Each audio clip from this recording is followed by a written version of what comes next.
ಕಳಪೆ ಕಾಮಗಾರಿ ನಡೆಸಿದ ಬೀದಿ ಬದಿ ವ್ಯಾಪಾರ ವಲಯವನ್ನ ಉದ್ಘಾಟಿಸಿ ಒತ್ತಾಯಪೂರ್ವಕವಾಗಿ 93 ವ್ಯಾಪಾರಿಗಳನ್ನ ಕೂರಿಸುವ ಪ್ರಯತ್ನ ಮಾಡಲಾಗಿದೆ. ಹೊರ ಜಿಲ್ಲೆಯಲ್ಲಿ ವ್ಯಾಪಾರ ನಡೆಸುವವರಿಗೂ ಇಲ್ಲಿ ಅಧಿಕಾರಿಗಳ ಪ್ರಭಾವದಿಂದ ಅಂಗಡಿ ಹಂಚಿಕೆ ಮಾಡಲಾಗಿದೆ. ಇದೊಂದು ಊಟಕ್ಕಿಲ್ಲದ ಉಪ್ಪಿನಕಾಯಿ ಆಗಿದ್ದು ಬೀದಿ ಬದಿ ವ್ಯಾಪಾರಿಗಳ ಹೋರಾಟ ಹತ್ತಿಕ್ಕಲು ಹಾಗೂ ಬಡ ವ್ಯಾಪಾರಿಗಳನ್ನ ಸಂಕಷ್ಟಕ್ಕೆ ಸಿಲುಕಿಸಲು ನಡೆದಂತಹ ಕುತಂತ್ರ ಇದು ಎಂದು ಬೀದಿ ಬದಿ ವ್ಯಾಪಾರಿಗಳ ಹೋರಾಟ ಸಮಿತಿ ಆರೋಪಿಸಿದೆ. ಮಂಗಳೂರಿನ ಖಾಸಗಿ ಬಸ್ ನಿಲ್ದಾಣದ ಬಳಿ ನಿರ್ಮಿಸಲಾದ ಬೀದಿ ಬದಿ ವ್ಯಾಪಾರ ವಲಯ ಎದುರು ಪ್ರತಿಭಟನೆ ನಡೆಸಿದಂತಹ ಹೋರಾಟ ಸಮಿತಿ ಶಾಸಕ ಕಾಮತ್ ಹಾಗೂ ಪಾಲಿಕೆ ಮೇಯರ್ ವಿರುದ್ಧ ಆಕ್ರೋಶ ವ್ಯಕ್ತಪಡಿಸಿದ್ದಾರೆ. ಪ್ರತಿಭಟನೆಯಲ್ಲಿ ಮಾತನಾಡಿದ ಸಂಘದ ಗೌರವಾಧ್ಯಕ್ಷ ಬಿಕೆ ಇಮ್ತಿಯಾಜ್ 4 ವಾರ್ಡ್ಗಳಲ್ಲಿ ಬೀದಿ ಬದಿ ವ್ಯಾಪಾರಿಗಳಿದ್ದರೂ ಕೇವಲ 1 ವಾರ್ಡ್ನಲ್ಲಿ ಈ ಬೀದಿ ಬದಿ ವ್ಯಾಪಾರ ವಲಯ ನಿರ್ಮಾಣ ಮಾಡಿದ್ದಾರೆ. ಅದರ ಹಂಚಿಕೆಯ ವಿಚಾರದಲ್ಲೂ ಗೋಲ್ಮಾಲ್ ನಡೆದಿರುವುದಾಗಿ ಆರೋಪಿಸಿದ್ದಾರೆ. ಕಳಪೆ ಮತ್ತು ಭ್ರಷ್ಟಾಚಾರದಿಂದ ಆಗಿರ್ತಕ್ಕಂಥ ಕಾಮಗಾರಿ ನಾವು ಹೇಳಿದೆ. ಇಲ್ಲಿ ಜೋಲಿ ಮಾಡಲಿಕ್ಕೆ ಬಳಸಿರ್ತಕ್ಕಂಥ ಪೈಪ್ಗಳಿರ್ಬೋದು, ಶೀಟ್ಗಳಿರ್ಬೋದು ಅಥವಾ ಕಲ್ಲುಗಳಿಂದ ಕಟ್ಟಿರ್ತಕ್ಕಂಥ ಆ ಸಿಮೆಂಟಿನ ಗುಣಮಟ್ಟ ಇರಬಹುದು.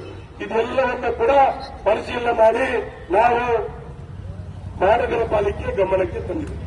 ಅದು ಯಾವುದನ್ನು ಕೂಡ ಗಣನೆಗೆ ತೆಗೆದುಕೊಂಡು ಕೈಗೊಂಡು ವಲಯದ ನಿರ್ಮಾಣವನ್ನು ಮಾಡ್ತಾ ಹೋದು ಮೊನ್ನೆ ಬಹಳ ವಿಜೃಂಭಣೆಯಿಂದ ಇದನ್ನ ಉದ್ಘಾಟನೆ ಮಾಡಿದ ನಂತರ ಇಲ್ಲಿ ಯಾರನ್ನ ಕೂಡಿಸಬೇಕೆನ್ನುವಂತ ಪ್ರಶ್ನೆ ಬಂದಾಗ 93 ಜನರನ್ನ ಪಟ್ಟಿ ಮಾಡಿ ಮಹಾನಗರ ಪಾಲಿಕೆ ಮತ್ತು ಕೆಲವು ಸ್ಥಾಪಿತ ಹಿತಾಸಕ್ತಿಗಳು ಅವರ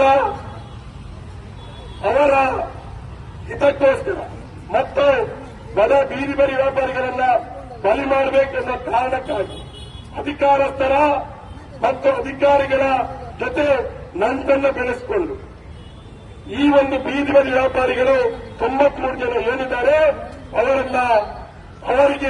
ಅವರ ಮೂಲಕ ಅಫಿಡಾವಿಟ್ ಪಡೆದು ಅಫಿಡಾವಿಟ್ ಸ್ಟಾಂಪ್ ಪೇಪರ್ ಅನ್ನ ಮತ್ತು ಅದರಲ್ಲಿ ಮುದ್ರಣ ಮಾಡಿರ್ತಕ್ಕಂಥ ಯಾವ ಅಂಶಗಳು ಮತ್ತು ಷರತ್ತುಗಳನ್ನ ಈ ಬಡ ಬೀದಿ ವ್ಯಾಪಾರಿಗಳಿಗೆ ಓದಿ ಕೂಡ ಅವಕಾಶವನ್ನು ನೀಡದೆ ಅವರಿಂದ ಬಲವಂತವಾಗಿ ಕೈಯನ್ನು ಪಡೆದುಕೊಂಡು ಇಲ್ಲಿ ಜಿಲ್ಲಾಡಳಿತದ ಮೂಲಕ ಇದನ್ನು ಉದ್ಘಾಟನೆ ಮಾಡಿದ ನಂತರ ಇವತ್ತು ಆ ಒಂದು ಜಾಗದಲ್ಲಿ 93 ಜನ ಯಾರಿರಬೇಕು? ಸುಧೀರ್ ಶೆಟ್ಟಿ ಅವರ ಹೇಳಿಕೆಗಳು ಮಾಧ್ಯಮದಲ್ಲಿ ಇವತ್ತು ಇದೆ.